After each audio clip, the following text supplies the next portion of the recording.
Այսօր ամենաէժան ճանապարհը, ամենաթյուրին ճանապարհը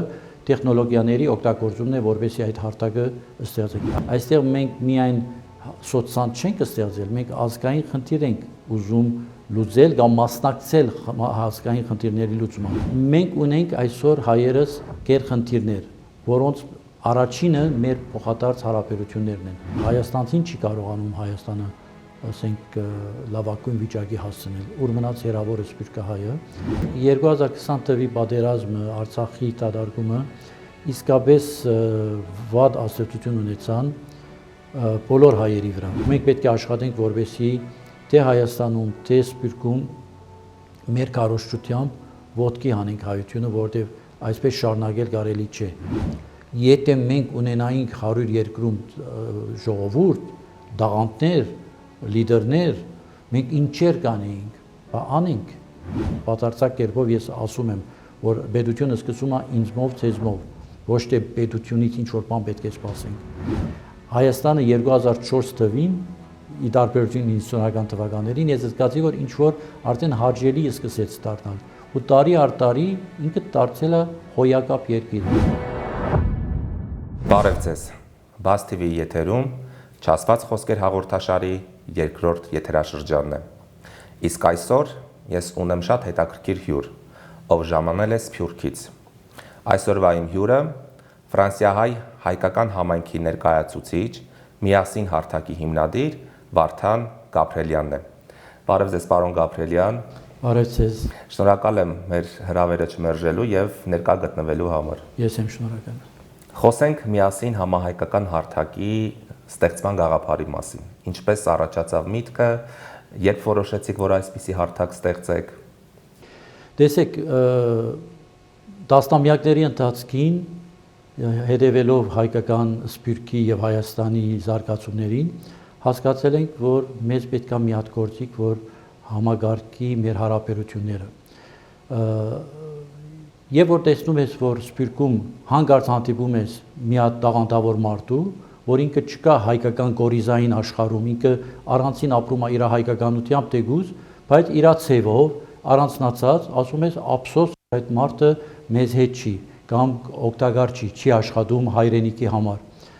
Թեգուզ եւ ինքը օգտակար գործեր անում է իր միջավայրում, բայց այդ պոտենցիալը որ տեսնում ես, հետո տեսնում ես, որ 1 հոգի չի, 10 հոգի չի, 100 հոգի չի, 1000 հոգի չի։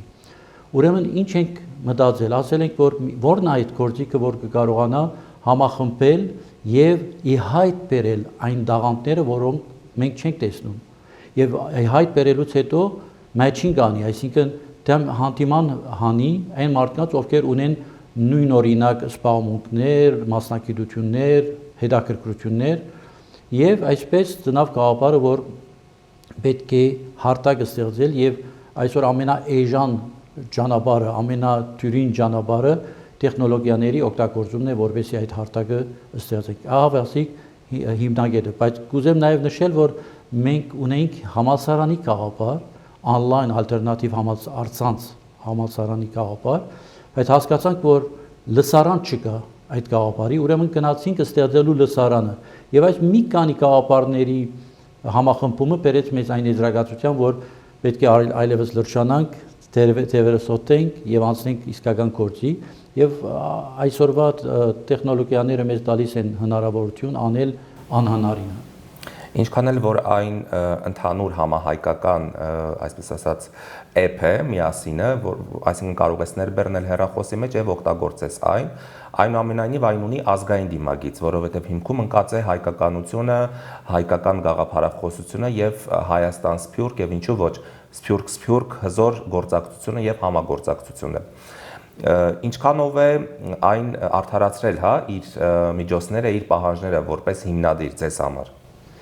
Դեռ չի արդարացրել, որովհետև մենք ստեղծել ենք app-ը, այդ արդեն երկար ճանապարհ է 4 տարի, մեծ ճանկեր, մեծ ջիկեր, մեծ Խոսքը հենց այդ տարիների մասին է։ Այդ տարիների մասին պետք է ասել, որ մենք ավարտել ենք արդեն առաջի փուլի հիմնական գործերը, բայց ես կարող եմ ասել, ինչպես որ դուք կարող եք պատկերացնել, որ 10 տարի էլ անցնի, ամեն շաբաթ, ամեն ամիս նորություններ ենք բերելու, այդ չավարտվող գործընթաց է։ Բայց առաջի հանգրվանի համար մենք արդեն ունենք հակեցած գործառույթներով նույնիսկ այնպիսի գործառույթներ, որ այսօրվա սոցցանցերի հսկաները չունեն, ամենայն բարձրությամբ, համեստությամբ եմ ասում, բայց մենք արել ենք գտել ենք այնպիսի հնարքներ, գործառույթներ, որ հայ մարդուն հետաքրքիր դառնա։ Մենք չենք ուզում, որ հայը ասի, որ էլի հայկական գործ, ինչ որ ցերկի մի հարվածով ինչ որ ստեղծված, gadget, ժամանցային, թեթևա, չէ, մենք խորացված, լուրջ բան ենք առաջարկում մեր ժողովրդին, ու դա ասում ենք ամենայն բարձրությամբ եւ հանդգնությամբ, որ մենք գնում ենք ու հետս հետ է այսօր ինչ որ կա app-ի մեջ, այն չի որ ինչ որ լինելու է 6 ամիս հետո, մի տարի հետո, այսինքն մենք անդադար զարգացման process-ի մեջ ենք մտնում, ուժեղ app ենք ստեղծել։ Շատ լավ, այսօր մենք բոլորս օգտագործում ենք, հա,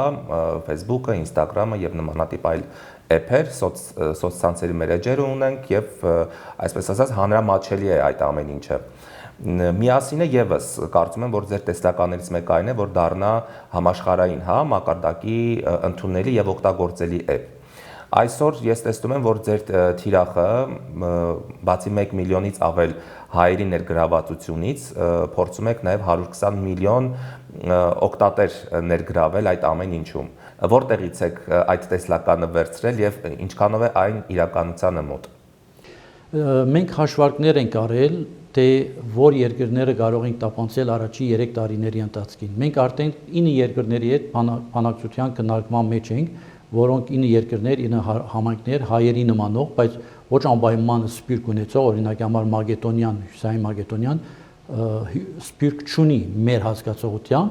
բայց էլի ուզում է վերցնել, այսինքն ոչ թե պետությունն է ուզում վերցնել, այլ մեր նման գործարար մարդիկ, ովքեր հաղորդակցական այս բիզնեսի մեջ են եւ ուզում են դրականորեն ազդել իրանց ժողովրդի վրա, ազատվել, ցերպազատվել հսկաների, ճնշումներից եւ ալգորիթմներից եւ ունենալ այսպես ասած մի կերպ անկախություն սոցցանցերի առումով, այսինքն ու ինքնուրույն ունենալ ուրույն սոցցանցը, ոչ թե ուրիշի նպատակված մեր վրա։ Ուրեմն մենք 9 երկրների հետ հիմա չթվարկեմ քննարկում ենք, այս քաղաքականությունն ենք մշակել, որտեղ մենք չունենք հնարավորությունները Facebook-ի կամ այլոց, որ մտնենք միջազգային շուկա միանգամից տապանցենք 8 միլիարդ մարդկության վրա, այլ մեր ռազմավարությունը մտնել է երկիր առ երկիր, համայնք առ համայնք, եւ այդ համայնքների հաշվարկը, եւ մենք չենք հաշվում բնակչության թիվը, մենք հաշվում ենք բնակչության թվի այն նվազագույն հատվածը, որ կկարողանա մտնել յուրաքանչյուր համայնքի կամ երկրի սոցցանցի վրա, որը միասինի չի կոչվելու միասինը միայն հայկականն է, մայր ընկերությունը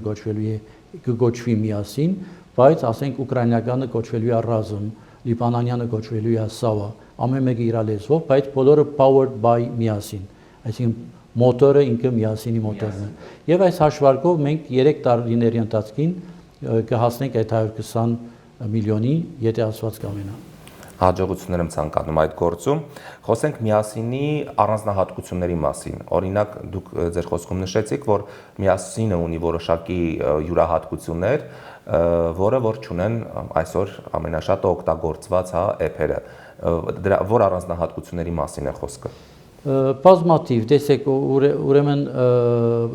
հաղորդակցությունների փոխանցման մեսենջինգի հատվածում, եթե մենք կրում ենք 6 հոգով, 6 գործարար կամ 6 եղբայր, cousin-ներ եւ այլն, կրում ենք մեկը ռուսերեն, բոլորս խոսում ենք հայերեն, բայց բոլորս չգիտենք անպայման լավ գրել հայերեն, կան հայեր, որոնք ընդհանրապես հայերեն չեն կրում, չեն կարդում։ Ուրեմն մեկը կրում է ռուսերեն, մյուսը չինարեն, մյուսը արաբերեն, մյուսը ֆրանսերեն, մյուսը անգլերեն եւ ամեն մեկը կարդում է թե օրիգինալ տեքստը, թե թարգմանված տեքստը իր մոբայլի լեզվով։ Սա մեկ օրինակ։ Երկրորդ մենք ունենք geolocalization-ի, այսինքն location-ի հետ կապված շատ հետաքրքիր գործառույթ։ Այսինքն եթե դուք գտնվում եք ասենք Բուենոս Այրեսի օդանավակայարանում եւ միացնեք միասին առանց այլ ֆիլտրների, դուք կգտնեք այդտեղ միասինի միացած նաեւ այլ մարդիկ օդարության մեջ, ու դա շատ կարեւոր հանգամանք է, որի չնայած մենք իրար երբեմն պամպասում էինք, մեղադրում էինք, այբանում էինք եւ այլն, կամ քաղաքական դաշտում ադելության հասնող այդպես հարաբերություններ ենք որդեգրել,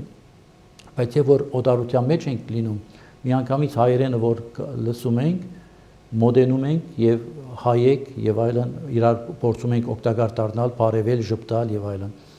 App-ը օգնելու է որ ոչ թե լսենք հայերեն խոսողը մեր կողքին, այլ տեսնել օտանավակայանում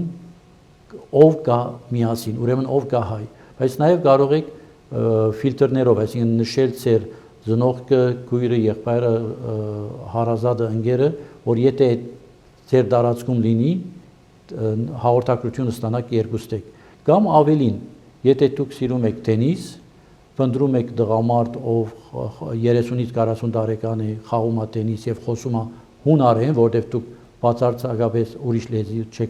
չեք տիրապետում, եւ նստել եք կասկադում, կարող է այդ 1, 2, 3 մարդը ձեր ուշադրությունը գրավեն, հաղորդակցությունը ստանաք ու on-line-ից անցնում ենք դեպի off-line հարաբերություններ։ Դա էլ է շատ կարեւոր, որովհետեւ այսօր մեր բիզնեսում, սոցցանցերի բիզնեսում, ցանցերը ուզում են մարդկանց պահել on-line։ Մենք ուզում ենք հայերին տալ այլ հնարավորություն գնալու off-line։ Դրա համար էլ ստեղծել ենք այլ ուրիշ կոճակ, գործառույթ, որը կոչվում է Արի հանդիպենք։ Դա հետաքրքիր է նաև տղա աղջիկ հարաբերությունների համար, որտեղ Սփյուռքում շատ կարևոր է, որ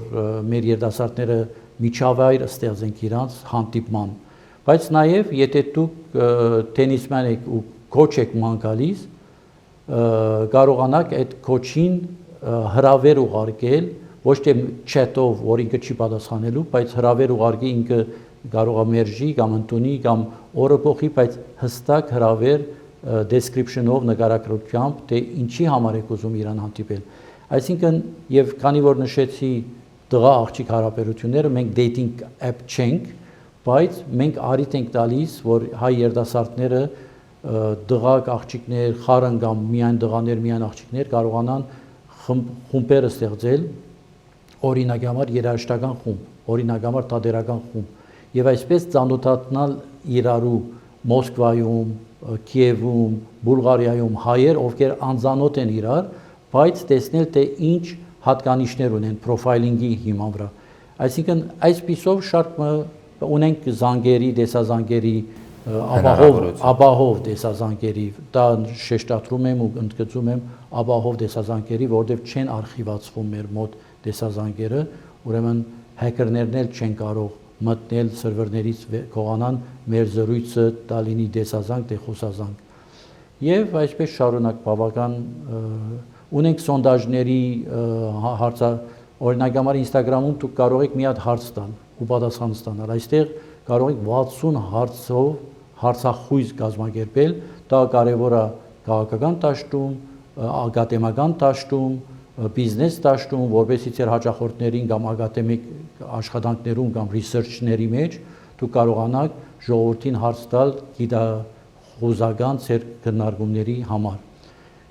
Քվեարկության համակարգ ունենք, որտեղ կարող եք որպես հասարակական կազմակերպություն կամ ընկերություն ձեր անդամներին ոչ թե ժողովի կանչեք մի երկու օրակարգի համար, այլ պակ կամ բաց քվեարկության համակարգ ստեղծել եւ այսպես շարունակ, բայց ունենք նաեւ սովորական բաները, գործառույթները բոլոր հսկաների, այսինքն news feed-ը, կոմենտները, լայքերը, շերերը, նկարները, վիդեոները եւ այլն, այդ բոլոր սովորական մեզ ծանոթ գործառույթները բոլորը ունենք։ Այսինքն, պարոն Գաբրելյան, այն մի քանի հիմնային բաները նշեցիք, որոնք որ շատ ակտուալ են հայերի համար, մասնավորապես խոսքի օրինակ հենց նախ սկսենք թարգմանչական մասը, որ 16 լեզուներով է գործարկվում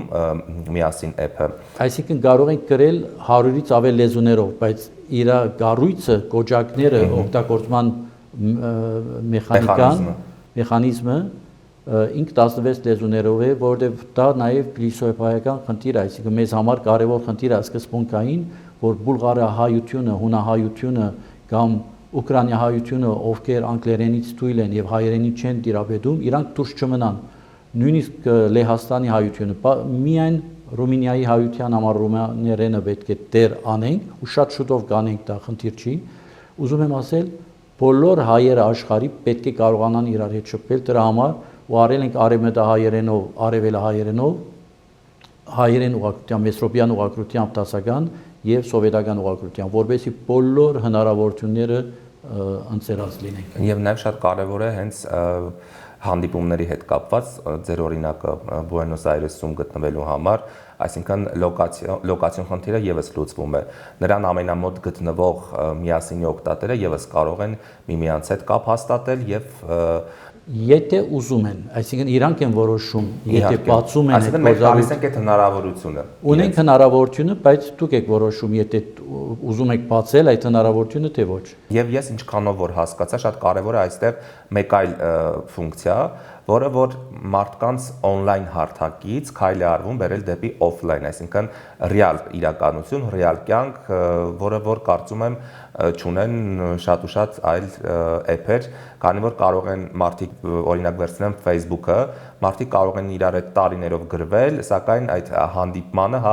չգա հասնի այդ հիմնակետը, որ մարդիկ ուզենան հանդիպել միմյանց հետ։ Հնարավոր է հանդիպեն, եթե ուզենան հանդիպել կհանդիպեն ու հանդիպում են, նույնիսկ մարդիկ ամուսնանում են Facebook-ի, բայց այստեղ մոդեցումը լրիվ տարբեր է, այսինքն այստեղ ոչ թե հնարավորությունն է տրվում, այլ խթանում ենք այդ հայկական հանդիպումները, որտեղ այստեղ մենք միայն սոցիալ չենք ստեղծել, մենք ազգային խնդիր ենք ուզում լուծել կամ մասնակցել ազգային խնդիրների լուծման։ Մենք ուղղակի սարք ենք կազմել որպես գործիք, ոչ թե մենք պետության գործը չենք անում, չնայած բազմաթիվ առումներով պետության գործն ենք անում։ Ուզում եմ ասել, մենք ունենք այսօր հայերս գերխնդիրներ, որոնց առաջինը մեր փոխադարձ հարաբերություններն են։ Մենք իրար սկսել ենք չսիրել, իրար այբանել, մի հատ կոմենտի տակ 1000 հատ հավյան կա գնում եւ այլն։ Մենք այդ ժողովուրդը չենք, որ ընդունենք այս վիճակը։ Մենք ոնց ենք հասել այստեղ, ինչպես պատահեց, որ հասանք ու նույնիսկ կանայք են այդ առաջադարները հավյանքների երբեմն, սա մի քիչ զարմանալի է մեզ համար, մենք այդ ժողովուրդը չենք։ Դրա համար մենք ոչ թե բարդատրում ենք հարկանք, ոչ թե բարդատրում ենք, այլ ստեղծել ենք ալգորիթմներ, որտեղ որակյալ գրառումները 2-3 անգամ տեսանելիություն են ստանում։ Այդ չենք արգելում այդ մյուս խոսակցությունները, որտեղ մարդու ազատությունը խոսքի իրավունք, խոսքի ազատություն։ Խոսքի ազատությունը այնքան ադեմ, որ չենք վիրավոր, այսինքն մեր règle de la communauté ոնց որ ասում ենք ֆրանսերենով, այսինքն համայնքի կանոններին չենք խաթարում, այն ժամանակ խոսքի ազատությունը սահմանափակ չի, սահմանափակում չունի, բայց խրախուսում ենք որակը, դրա համար նույնիսկ վճարում ենք կրեդիտներ ենք տալիս որակյալ գրառումներին, որովհետեւ խտանենք, օգնենք մարդկանց կամ խրախուսենք մարդկանց, ոչ թե օգնենք, խրախուսենք, որ իրանք հետաքրքրված լինեն հետաքրքիր նյութեր տալու։ Դա լինի մարզական, քաղաքական, հոգևոր, տնտեսական, կրթական, կարևոր չի, կարևորը կոնտենտի որակն է եւ մենք տալիս ենք հնարավորություն ոչ թե միայն ծեր ընկերների շրջանակում տարածել, ինչպես որ բոլոր ցանցերը անում են, այլ այդ որակյալ ծեր հոդվածը կամ գրառումը տարածել ավելի լայն հատվածներում, որովհետեւ մենք ամեն մեկ գրառման հետ կապում ենք նաեւ հոբին կամ interest-ը։ Դրա համար ծեր գրառումը գնում է ավելի լայն մարդկանց, քան այնինչ որ այլ սոցցանցերում։ Այսինքն ալգորիթմները մեր տարբեր են։ Տարբեր են, միանշանակ։ Նշեցիք կրեդիտներ հավաքելու մասին, այսինքն կարելի է եզրակացնել, որ միասինի օգտատերերը կարող են գումար վաստակել։ Այո, ես ճիշտ հասկացա։ Մի քանի ձևով։ Նախ հիմա արդեն որ application-ը online է App Store-ի եւ Google Play-ի վրա, կարող եք արդեն օգտագործել եւ նույնիսկ ձեր ընկերներին, հարազատներին, ընտանիքի անդամներին ուղարկել ձեր կոդը, referral կոդը եւ իրանք այդ referral կոդով որ մտնեն, իրանք կստանան 20 եվրո կրեդիտ, դուք կստանաք ամեն մեկ մարդու վրա համար 5 եվրո կրեդիտ։ Ես օրինակի համար հավաքել եմ մի քանի 100 եվրո կրեդիտ այս բանին, որտեղ իմ կոդս բավական օգտագործվել է։ Բայց նաեւ monetization-ի գումար աշխատելու նաեւ այլ ծևեր կան։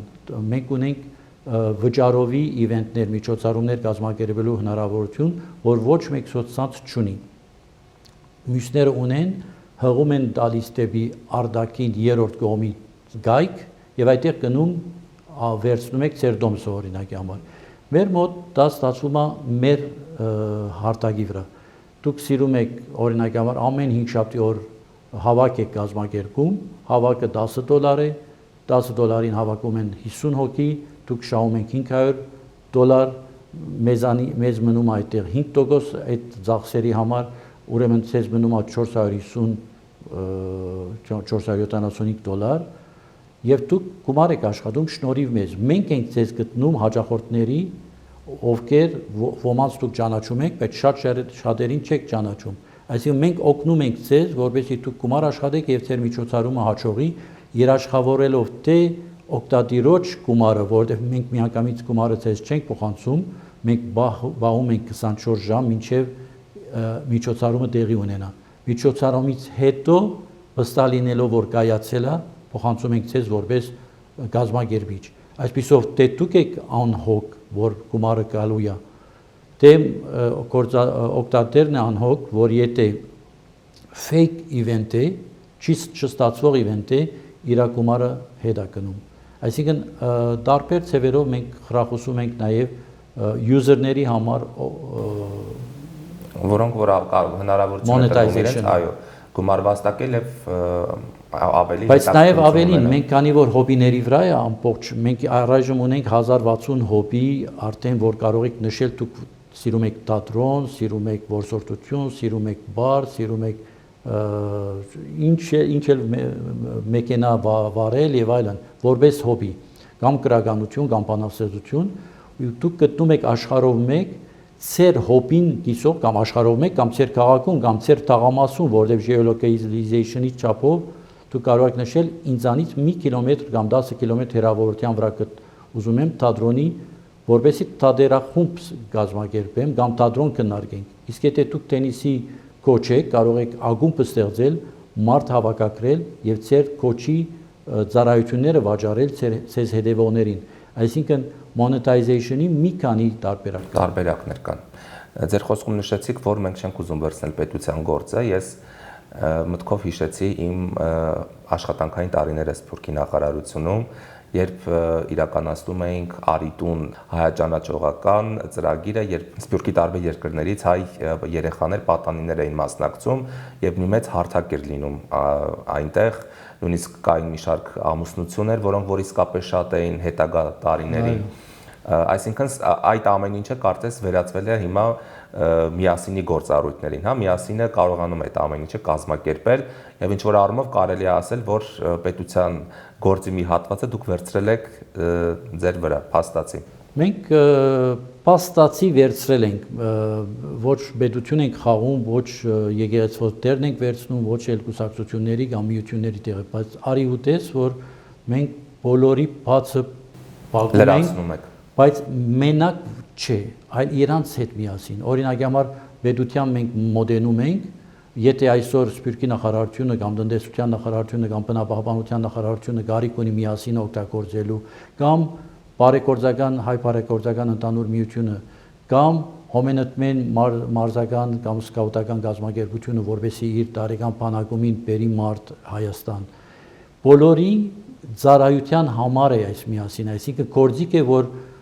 բաց է բոլորը կարող են օգտագործել եւ կարող են նաեւ շատերը թիմել մեզ որովհետեւ ճիշտ օգտագործման ճանապարհները գտնենք որովհետեւ եթե Արիդունը լիներ այսօր կամ նմանատիպ իգործը կա կամ ներուժը կա կամ այլ ծրագրեր կան եթե այսօր 1000 երդասարդ պայմանական եմ ասում 1000 երդասարտի համար տեսանելի է այդ իգործը թող դառնա տեսանելի 10000 երդասարտի համար որովհետև ի վերջո մենք ինչ ենք անում մենք բացահայտում ենք բոլոր այսինքն եթե 1 միլիոն հայ ենք հավաքագրում դա կարող է լինի ավելի քիչ կամ շատ ավելի շատ դա ճանապարհ աբակա ճանապարհը ցույց է տալու ես ես մի հատ օրինակ տամ Կալիֆոռնիայում այսօր կա ինձ ասում են 1.2 միլիոն հայ ասենք 1 միլիոն հայ այդ 1 միլիոն հայի 300,000-ը վիճակագրական կարգով եմ ասում 3-ից 18 տարեկան երեխաներ են 300,000, այսինքն մենք Կալիֆոռնիայում մենք ունենք երեխաների բանակ։ Կալիֆոռնիայում հայկական դպրոցները գնացողները 5,000 են։ Ես առաջնորդից եմ վերցրել այդ տեղեկությունը, ուրեմն ենթադրում եմ, որ բավական ճշգրիտ տիվ է։ 300,000-ից 5,000-ը գնում են հայկական դպրոց։ Երևի 5,000, 10,000, 20,000 էլ գնացած կլինեն հայկական դպրոց, որովհետև մենք խոսում ենք այս պահի մասին։ Մի քանի տասնյակ հազար գնում են Home and Main, HBU, տարբեր բարային, տատերական խումբեր, եւ ասենք որ 100,000-ը առնչված է հայկական կյանքով։ Տան մեջ, տոլմա ուտելով, հայկական խոհանոցի հոդը առնելով, տարին մի անգամ եկեղեցի գնալով կամ 4 անգամ առնչված են։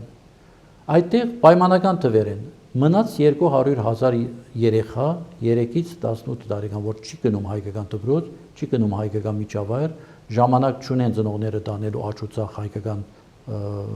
արվեստի կամ մշակույթի հետ առնչվելու, եւ իրանք 3-րդ, 4-րդ սերունդի կամ 2-րդ սերունդի հայեր են Ամերիկա բնակ։ Ով է զբաղվելու այդ 200,000 թիվերի մասին չենք քննարկում, կարող ավելի քիչ, կարող ավելի շատ։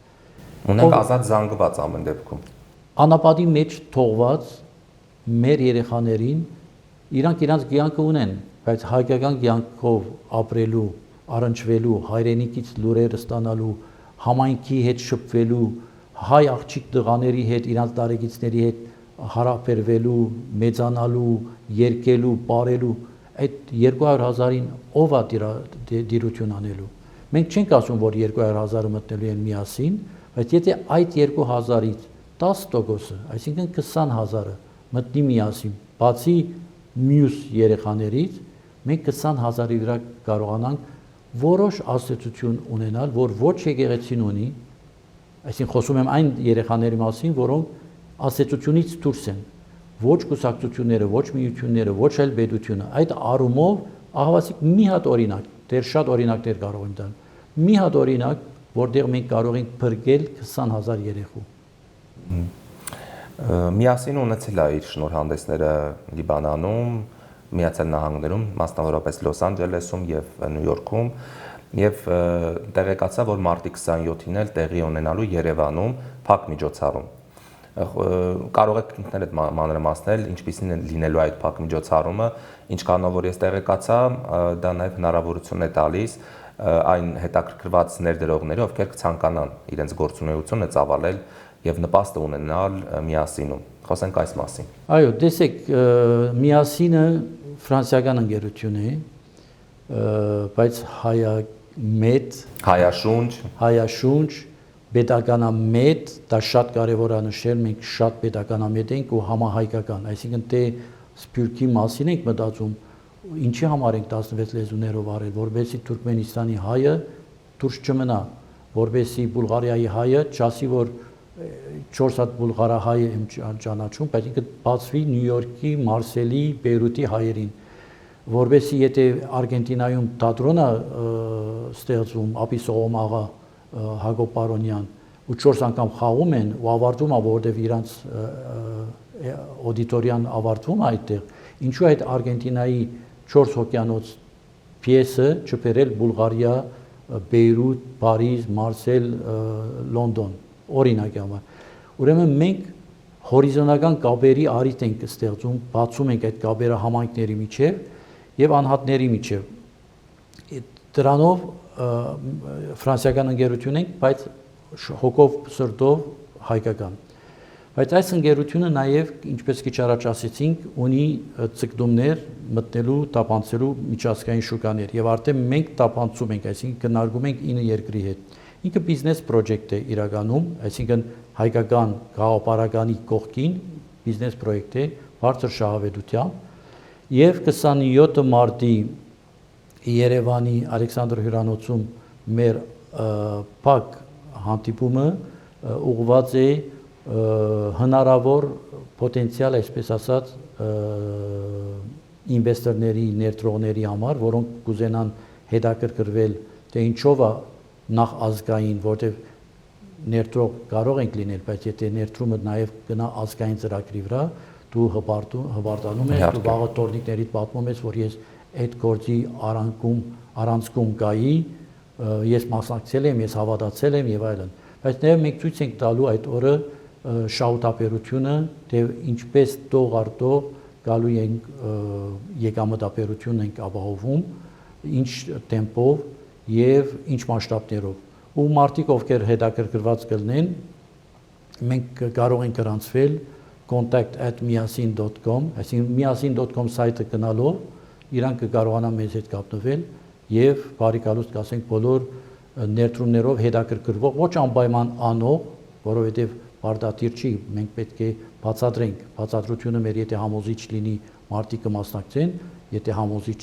չլինի, չեն մասնակցի լրիվ ազատ դաշտ բնականաբար։ Պարոն Գաբրելյան, խոսենք Հայաստան-Սփյուռք հարաբերությունների մասին։ Դուք ինքներդ ծնվել եք ավանդական Սփյուռքում, Լիբանանում, այնուհետև կյանքի բերումով տեղափոխվել եք եւ բնակվում եք Ֆրանսիայում։ Այսօր մի տեսակ պարադոքս կա, Սփյուռքի իրականության մեջ հայի ոգին հաղթական է, որտեղ իրանց իրականությունը հաղթական է, բայց հայաստանյան իրականությունը պարտված է եւ պարտվողական, ցավոք սրտի։ Ինչպես են այդ ամենին վերաբերում սփյուռքահայերը։ Ճիշտ ասելու համար ցավով, որովհետեւ աշխուժ հայրենասեր ակտիվ հայը, քիչ առաջ խոսում ենք թե հայի տեսակները կան, բայց եթե ցուլված չի, նույնիսկ ցուլված հայը ինչ որտեղ ցավում է եւ որ տեսնում է որ իր Արցախը դատարկվել է, ոնց կարող է չցավի, բայց ակտիվ հայությունը, որ գորիզային հայությունը, ոնց որ ես եմ կոչում, խրճել է, հիաստապվել է,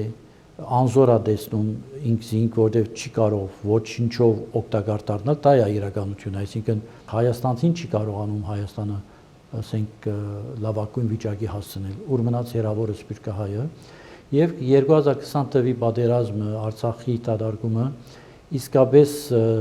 վատ ազդեցություն ունեցան բոլոր հայերի վրա, անկախ իրենց կողմնորոշումներից, քաղաքական հայացքներից, խրճվածություն կա, հիաստապություն կա, հոգնածություն կա, ու մենք պետք է աշխատենք, որպեսզի թե Հայաստանում, թե Սփյուռքում մեր քարոզչությամբ ոտքի հանենք հայությունը, որովհետև այսպես շարունակել կարելի չէ։ Պետք է կարողանանք բարդության ժամանակ պատկերացնել մեր ապագա քայլերը եւ դրա համար միասինը հոյակապ գործիքակազմ է, որովհետեւ կարողանանք այդ պատկամները իմացեք, որ մենք լինելու ենք միակ ու ամենաուժեղ, ոչ թե միակ, ամենաուժեղ հաղորդակցության միջոցը հայերի ուղղությամբ, այսինքն հերոստատեսությունը եթե չեք միացնում, դուք չեք ստանա դեղեկատվություն, բայց եթե միասինը այս պահին բացատրեք, բայց մենք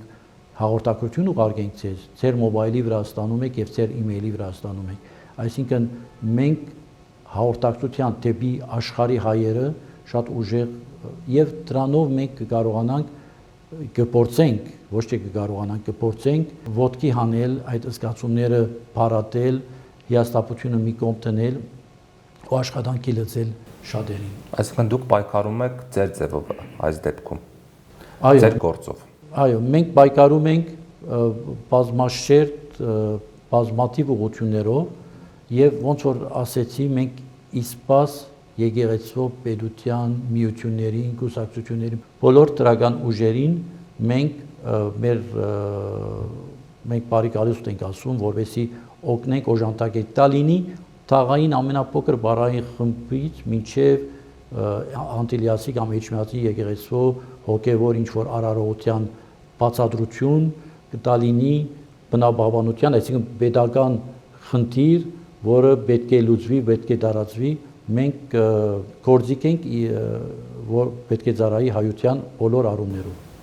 Հայկական Սփյուռքի ստեղծման եւ նրա զարգացման, առաջխաղացման ժամանակները միշտ տարբեր են եղել։ Ամեն մի ժամանակ ունեցել է իր առաջնահերթությունները, մարտահրավերները։ Վերջին 30 տարում եւս, շատ ձևափոխվեց հայկական Սփյուռքը։ Մենք ապրում ենք այսօրով, 2025 թվականն է,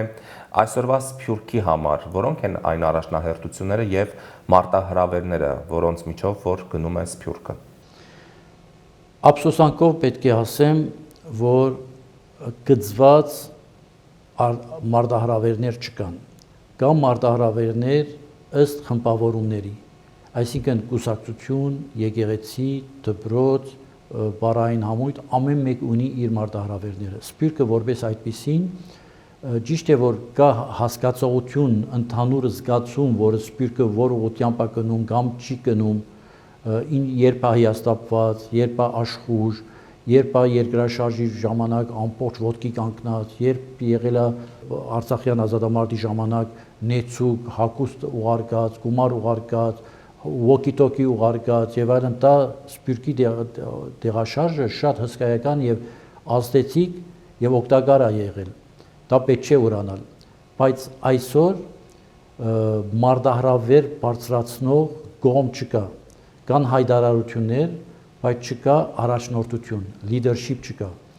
Եվ այդ leadership-ի բացակայությամբ մենք տեսեք, ես միշտ էլ ասում եմ, մենք հզոր ժողովուրդ ենք։ Չեմ խոսում միայն մեր անցյալով, մեր բարքով եւ այլն։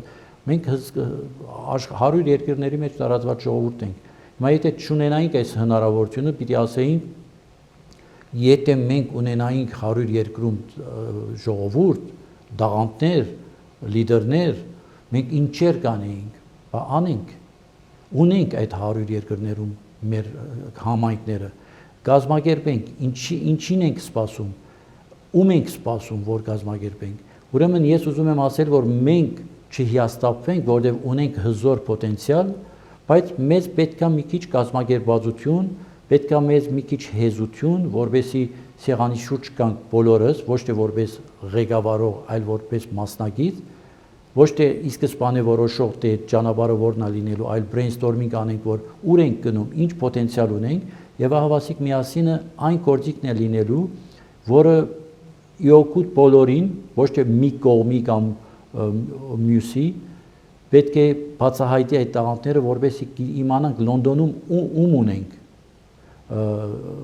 Այսօր Զիմբաբվեում մարդ ունենք, Կանայում մարդ ունենք, այսինքն Թայլանդում մարդ ունենք, Չինաստանում լեցուն հայաստանցիներ կան, մի քիչ լիբանահայեր, բայց լեցուն հայաստանցիներ կան ակադեմիական ոլորտի մեջ, առևտրական ոլորտի մեջ եւ այլն։ Ուզում եմ ասել, ով է կազմակերպելու, Սփյուռքը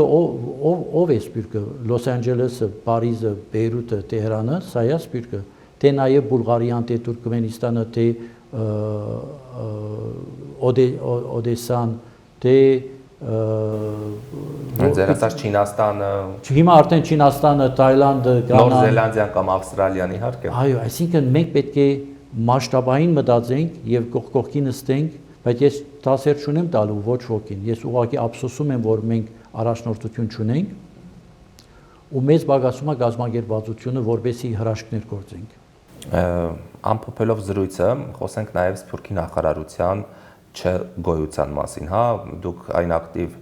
Սփյուռքյան մեր հայ գործիչներից էիք, ով մասնակցում էր նախարարության կողմից յուրաքանչյուր իրադարձության, ժողովների եւ այլն։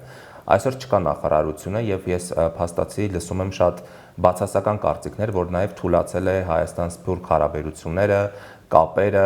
շատ Հայաստանի շատ չեն հետաքրքրվում Սփյուռքյան հայկական համայնքների անցուդարձով։ Դուք ինչ կասեք այս մասին։ Ես երբ որ Սփյուռքի նախարարությունը փակվեց, ափսոսանք արտահայտեցի, որովհետև երբ որ կար նախարարությունը, ելի ասել եմ դրա մասին, միշտ ասել ենք, որ անբավարար է գործը, չնայած շատ մեծ դինամիկա կար, գալիս էին իրավաբաններ, բժիշկներ եւ այլն։ Այսօրվա Սփյուռքի ուղղությունը, Սփյուռքի հանդեպ գործունեության ուղղությունը մի քիչ փոխվել է, կան հետաքրքրական ծրագիրներ, ասենք քիչ առաջ նշեցի Ներուժը, Իգորձը, որոնք բերում են երիտասարդների, բայց անկախ որ նախարարություն է, թե հանձնակատար, գրասենյակ, մենք գործն է մեզ կարևոր, ինչ գործ ենք անում։ Մենք բավարարված չենք ընդհանրապես պետության գործից։ Դա ոչ իշխանամերժություն է, ոչ իշխանա ընդունում է, համագրանք է, մենք այդ դիրքերից չենք խոսում, որ ում ենք սիրում, ում չենք սիրում։ Մենք ախտաճանաչումն ենք անում, ինչպես որ ես անկեղծորեն արեցի Սփյուռքի կապակցությամբ, նույն անկեղծությամբ անում եմ, որ պետությունը բավարար գործ չի անում։ Ինչի պիտի միասինը անի այնպիսի բաներ, որ չէ, ինչի չէ, բնականաբար պետք է անենք, որովհետև դա մեր յուրաքանչյուրի քաղաքացի հայու, սփյուռքահայու պարտականությունն է լինել պետության կողքին։ Դա բացարձակ կերպով ես ասում եմ, որ պետությունը սկսում է ինձմով, ցեզմով, ոչ թե պետությունից ինչ որ բան պետք է սպասենք։ Ուզում եմ ասել, լավ գործեր կան, բայց այնքան անբավարար, երևի չգիտեմ պատճառները, չեմ քննարկել, չեմ ուսումնասիրել, բայց որ հաստատ Սփյուռքի ուղղությամբ, ոչ թե Սփյուռքից դեպի Հայաստան, Սփյուռքից դեպի Հայաստան աշխատանքը ի օգուտ Հայաստանի է։ Թեև սփյուռքահայեր օգտվում են, որովհետև փորձառություն են շահում, իրանց կապը հայրենիքի հետ ամրացվում է եւ այլն, դա շատ օգտակար է, բայց Հայաստանից դեպի սփյուռք գրքերի, դպրոցների, ուսուցիչների վերապատրաստման, մասնակիցների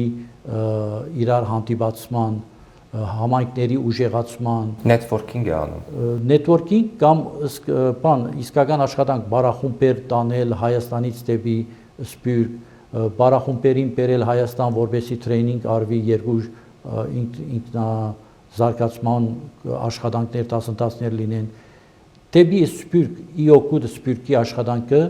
դեսանելի չի, բայց դա երևի այսօրվա իշխանությունների քաղաքականությունն է, որ Սփյուռք-Հայաստան հարաբերությունները արվեն իսպաս Հայաստանի միայն։ Այդ առումով է, որ ես ասում եմ, Սփյուռքը ունի աշխատանք ինքնագազմագերբելու, որովհետև տեսեք, 30 տարիների ընթացքին, որ նշեցի քիչ առաջ, Սփյուռքը շատ տվեց, չեմ ասում մաքսիմումը տվեց, բայց բավական տվեց ու պետք է շնորհակալ լինել բոլոր անհատներին, գազམ་ագերբություններին, որոնք գումար, ռեսուրս, մարդուժ եւ այլն տվեցին։ Լա պատերազմի, լա երկրաշարժի, լա տնտեսության զարգացման եւ այսօր ես ուրախությամբ եմ տեսնում Երևանում բազմաթիվ սփյուռքահայեր պաշտոնների վրա, գործարար միջավայրի մեջ կամ փողոցներում քայլող, այսինքն Հայաստանը չի մնացել հայաստանցիներին։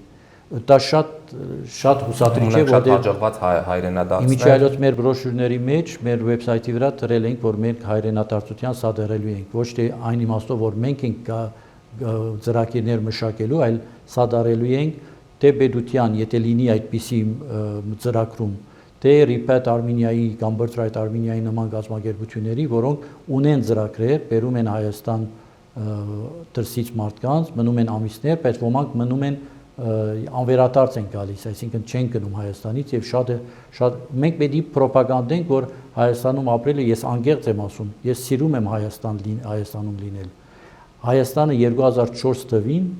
ի տարբերություն 90-ական թվականներին ես զգացի, որ ինչ որ արդեն հաճելի սկսեց դառնալ ու տարի առ տարի ինքը դարձել է հոյակապ երկիր ու ես ասում եմ մարդկանց Փարիզում կամ Նյու Յորքում չենք հանդիպում այնքան մարդկանց աշխարհի տարբեր տեղերից եկած, որքան Երևանում, չնայած մեծ մասը հայեր են, բայց ոչ միայն հայեր։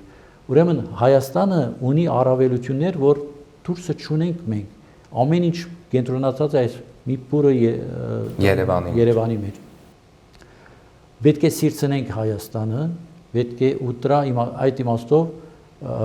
մենք անելիք ունենք հաստատ։ Պարոն Գաբրելյան, ձեզ ամենալավն ու բարին եմ ցանկանում ձեր պրոյեկտների, նախագծերի,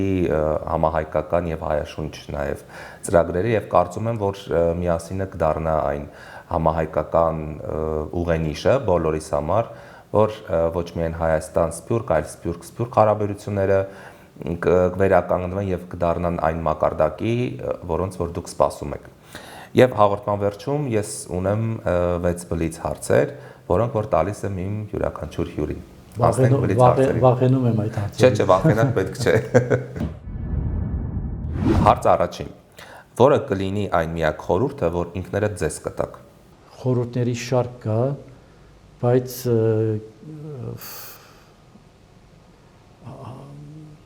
դժվարանում եմ, որովհետև հիմնական խորհուրդը որ հիմնական խորհուրդը կլիներ կենտրոնանալ միասինի վրա։ Բնության որ երևույթին եք նմանեցնում ձեզ եւ ինչու։ Հողին, որտեղ ծառը պետք է մտնի, արմատ հաստատի, արմատները ուժեղանան, այնքան խորանան, այնքան հաստանան, որ ծառի վերևի բաժինը կարողանա ծաղկի։ Ծաղկի եւ պտուղ տա։ Պատմական որ հերոսի փոխարեն կցանկանայիք լինել եւ ինչու։ Իմ հերոսներից Նիկոլ Տումանն է եղել իմ հերոսը, որովհետև բազմաթիվ առումներով տեսեք իր հեզությամբ ինքը եւ որ կազմակերպել է Խանասորի արշավանքը, իրան ասել են, որ դու չես լինելու ղեկավարը այդ արշավանքի, թեկուզ ինքն էր կազմակերպողը, գլուխը, միտքը եւ այլն, եղել է Խանասորա Վարդանը, ինքը հեզապար եղել է հիսնապետ, ինքը եղել է նաեւ ինովացիոն ծրագիրների դեմքը, այսինքն եւ որ հայ զինվորը գրվում էր Մոսին զենքով 1 մետրանոց փողով եւ քյուրդը ուներ նույն փողով զենք, ինքը ասել էր, որ մենք պետք է ունենանք քերազանցող զենք ի տարբերություն թշնամուն։ Դրա համար Ռոստոմի եղբոր Կարոյի հետ Ատրպատականում գերտեցին զինանոց, դաշնակցության զինանոցներ եւ այդտեղ 1.5 մետրանոց փող, դա ինովացիոն էր այն ժամանակ, նորարարություն էր եւ կարողանում էին թշնամուն խփել 300 մետրից եւ որ թշնամին 150 մետր պետք է մոտենար, այսինքն քերազանցության խնդիրն էր։ Այսօր Նիկոլ Տումանը պետք է օրինակ ծառայի մեզ, որ մենք քերազանցապես ուժեղ դառնանք որպես պետություն, որպեսզի եթե այսօրվա պայմաններով պատկերավոր ասենք 150 մետրից պետք է թշնամի մեզ խփի, մենք կարողանանք 300 մետրից խփել։ Շատ լավ։ Առանց ում կամ ինչի չեք պատկերացնի ձեր կյանքը։ Առանց երեխաներիս։ Եթե Վարդան Գաբրելյանի կյանքը վերածենք գրքի, այն ինչպիսի վերնագիր կունենա։ Ես ասեցի ձեզ վախենում եմ ձեր հարցերից, որովհետև պատրաստված չեմ ու երբեմն տեսնում եմ մարդկանց, ովքեր այնքան արագ են պատասխանում, ասում եմ, ես ինչ փայլուն մտքեր ունեն։ Շարլ Ազնավուրի երկերից ասելով, ներշնչվելով, ժամանակը անցավ իզուր։ Իսկապես։ Հույսով եմ միասինով իսկապես չի լինի։ Կարծում եմ, որ գուցե կյանքի գրքի այն ամենամեծ գլուխը, հա, բովանդակության այդ ամենամեծ գլուխը նվիրված կլինի միասինին։ Հույսով եմ։ Եվ վերջում, Վարդան Գաբրելյանը ունի չասված խոսքեր։ Շատ, որ չեմ ասելու առայժմ։ Իսկ ինքներդ ձեզ ունեք չասված խոսքեր։ Իհարկե։ Իհարկե։ Վախենում եմ երբեմն ասել այդ խոսքերը։ Շնորհակալ եմ, որ այսօր այստեղ եք եւ թող ձեր չասված խոսքերը, որոնք որ վախենալու են եւ ի վնաս ձեզ են, այդպես էլ մնան չասված։ Շնորհակալություն հրավերի համար։ Ես եմ շնորհակալ։ Դե ինչ հարգելի հեռուստադիտողներ, չասված խոսքեր հաղորդաշարի հյուրն էր այսօր սփյուռքահայ գործարար, միասին հարթակի հիմնադիր Վարդան Գաբրելյանը։ Շնորհակալություն, մինչ հանդիպում։